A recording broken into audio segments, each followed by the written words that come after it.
predsjednicu Matice hrvatskih sindikata, kolegicu Sanju Špel.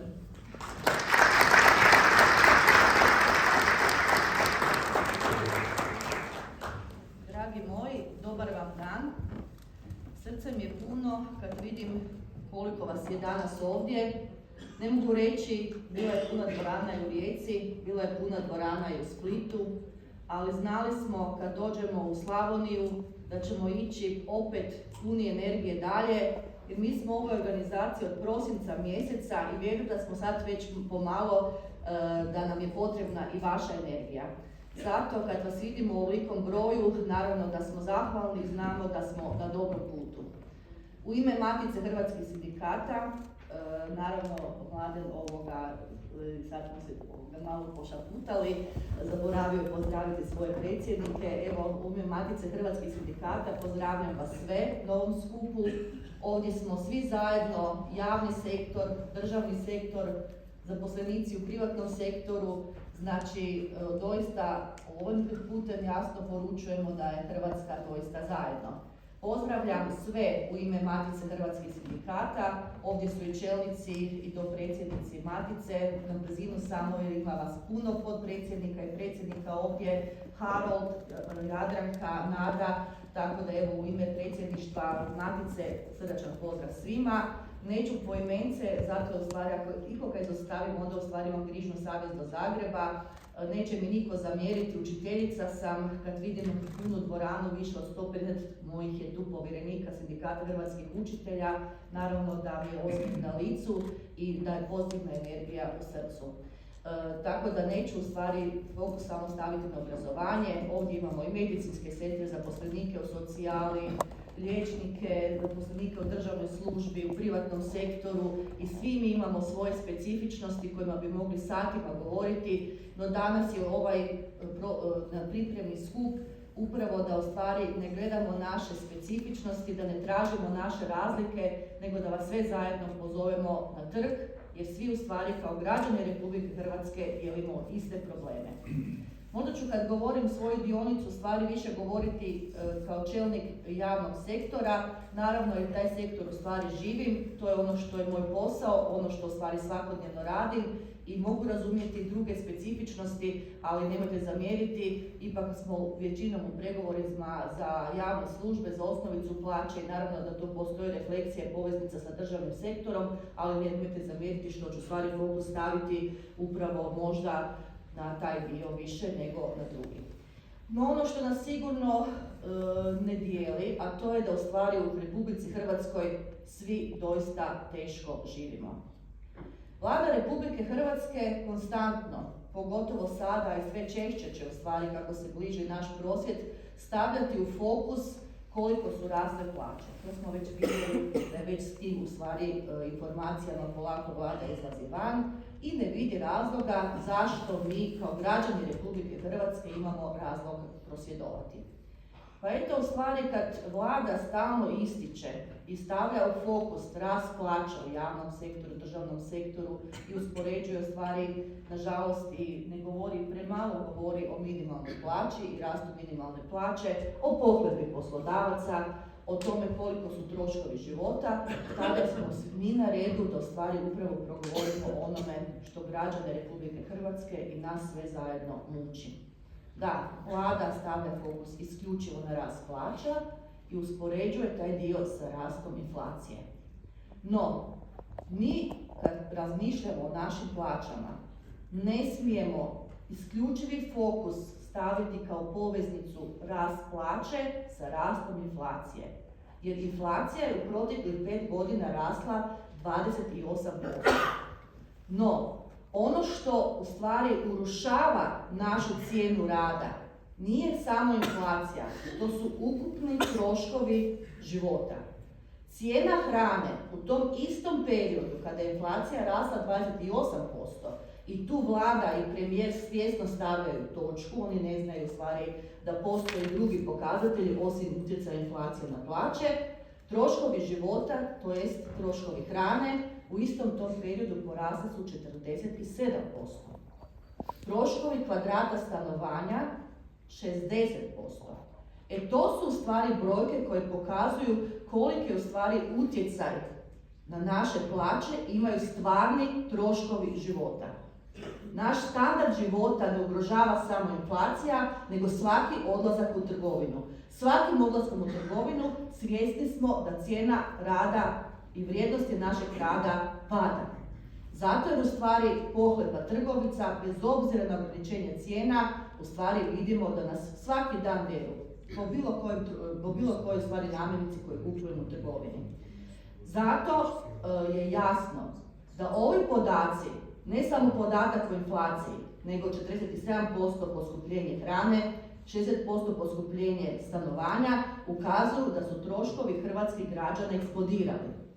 Ali naše plaće u tom istom periodu to nisu pratile. Mi u Hrvatskoj živimo ekonomski apsurd. Zato jer smo 6. najskuplja zemlja u Europi. Da, 6. najskuplja zemlja. Skuplji smo i od Njemačke za 1%. Skuplji smo od Slovenije za 4%. Skuplji smo od Mađarske za 10%. Skuplji smo i od Italije i Španjolske.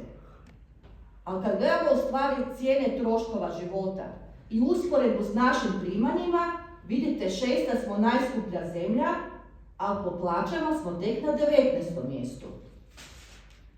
To su činjenice, to je ono što je provjerljivo. Zaposlenici u javnom sektoru 75,2% svoje plaće, neto plaće, izdvajaju za pokrivanje osnovnih životnih troškova. Znači 2/3 svakog zaposlenika odlazi na podmirenje osnovnih životnih troškova. I onda, kada to pokazuju svi ekonomski pokazatelji, premijer Republike Hrvatske ističe da vi živite u zemlji blagostanja, da vi živite u zemlji velikih uspjeha i vama je savršeno dobro. Nemate uopće razloga 18.4. ući u autobus i doći na Trg bana Jelačića. Moje je pitanje doista, žive li građani u Republici Hrvatskoj u zemlji blagostanja? Ili premijer živi u nekoj posebnoj Republici Hrvatskoj, a mi negdje kao građani Republike Hrvatske negdje drugdje u nekoj zemlji. Mislim da niti jedan građanin Republike Hrvatske i niko u ovoj dvorani ne može reći da osjeća da živi u zemlji blagostanja. Da mu je super koliko zarađuje, da mu je super kad mu dođe račun za struju, vodu, plin i super mu je kad ide u trgovinu jer to bez problema ne razmišlja koliki će mu biti minus na kraju mjeseca. Živimo očito u paralelnoj zemlji. Jer ja ne osjećam da živim u zemlji blagostanja. Riječi premijera, kad ukucate na Google najčešće fraze, piše premijer Plenković, zemlja blagostanja, zemlja blagostanja, zemlja blagostanja. Ali mi to zemlju blagostanja doista kao građani Republike Hrvatske ne osjećamo. Mi ju možda vidimo na papiru kad ukucamo Google, ali mi živimo na rubu preživljavanja. Pitam vas, da li zbrajate na kraju mjeseca i kad vam plaća dođe pluseve i super vam je ono na tekućem računu bildate iznose ili svaki mjesec idete iz minusa u minus, gledate koliko vam je dobri minus i stvari kako da preživimo od mjeseca do mjeseca, od plaće do plaće. I mislim da je to hrvatska stvarnost, a ne zemlja blagostanja. Kad premijer razmišlja imamo li razloga prosvjedovati, onda nego samo u stvari usporedi dvije brojke. 6. najskuplja zemlja na 19. mjestu po plaćama. I jasno je zašto nam je mjesto 18. travnja na Trgu bana Jelačića. Kad premijer govori o zemlji blagostanja, onda premijer vrlo često ističe da je Hrvatska jedna od 4 najbrže rastuće zemlje u Europi koja bilježi neprekidan trend rasta BDP-a, da je hrvatsko gospodarstvo među 4 najbrža rastuća gospodarstva, brže rastemo nego cijela Europska unija ili eurozona i nemojte zaboraviti, mi smo zemlja blagostanja, brojnih postignuća, rekordnih pokazatelja i rekordnih uspjeha. No ono što premijer zaboravlja, a što se odnosi na javne i državne službe, je da je planirana inflacija, a to je ono što je najniža uvijek brojka, jer trebamo gledati troškove života, u ovoj godini je 3,1, a Vlada je samostalno donijela odluku da rast osnovice za zaposlenike u javnom sektoru bude manji nego čak planirana inflacija u 2026. godini. Toliko o razmišljanju Vlade Republike Hrvatske, o strateškim nositeljima zaposlenicima u javnom, državnom i privatnom sektoru. Vlada ne vodi računa o nama, zato je vrijeme da mi povedemo računa sami o sebi.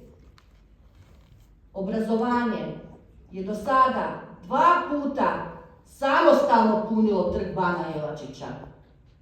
Punili smo trg za kurikularnu reformu Hrvatska može bolje. Punili smo trg i 2019. u našem štrajku od 36 radnih dana. I jedan i drugi puta trg je imao 50.000 građana, zaposlenika u obrazovanju i svih onih koji su nas podržavali. Za razliku od tadašnje priče gdje je fokus bio isključivo na obrazovanju, ovdje je fokus na svim zaposlenicima, neovisno o tome pripadalo javnom sektoru, privatnom sektoru ili državnom sektoru. Ovo je priča svih nas, ovo je priča građana Republike Hrvatske, ovo je priča možda i onih koji trenutno još nemaju knjižice i još nisu u radnom odnosu, a to su naši mladi, koji si neće moći priuštiti kvadrat stambenog prostora niti u Osijeku, niti u Splitu, niti u Varaždinu, niti u Zagrebu, koji neće dugoročno vidjeti percepciju stanovanja i života i rada u Republici Hrvatskoj, pa će nažalost odlaziti izvan naših granica Republike Hrvatske, naše domovine. Ako želimo promjene, ako želimo osigurati budućnost Republici Hrvatskoj, našim mladima, mi koji još uvijek smo u radnom odnosu, ali dostojanstven život našim umirovljenicima, 18. travnja mjesto nam je na trgu Bana Jelačića. Pozivam vas sve, i nismo vas došli ovdje moliti, uvjeravati koji su razlozi, jer ako vi ne živite razloge, onda ne trebate doći 18. travnja na prosvjed. Ali ako vam je teško i ako ne živite u zemlji blagostanja koja govori premijer Plenković, onda nam je svima mjesto 18. travnja na trgu. Nismo vas došli moliti ovdje, došli smo vam reći da vas trebamo. Svi oni koji od ovog prosvjeda misle što ćemo imati od toga koristi, efekt mora biti, ali morate dati i podršku čelnicima svojima, svima nama, da guramo ovu priču dalje. Na prosvjed ćete doći da u stvari pokažemo i premijeru i Vladi Republike Hrvatske kao najvećem poslodavcu, ali i ostalim poslodavcima, jer sada kreću pregovori za sve granske kolektivne ugovore. Ako želite zadržati postojeća prava u granskim kolektivnim ugovorima, ako želite bolja prava u granskim kolektivnim ugovorima, ako ne želite da vam Vlada više ikada samostalno donosi visinu osnovice manju nego je planirana inflacija, onda se vidimo 18. travnja na trgu Bana Josipa Jelačića. Dajte snagu svojim sindikalnim čelnicima, ojačajte pozicije vlastitim sindikatima u pregovorima za granske kolektivne ugovore, u borbi za vaše specifičnosti i da se više nikada ne ponovi da jednostrano ovisite o odlukama Vlade. Jer mi smo radnici, zaposlenici u javnom, državnom i privatnom sektoru koji zaslužujemo dostojanstveno živjeti od naših plaća. I jedno što ću vam reći, vidimo se na trgu.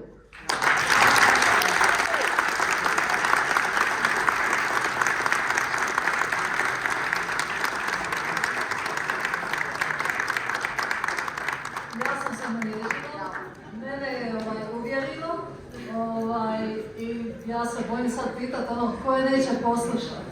Ali nije ključno pitanje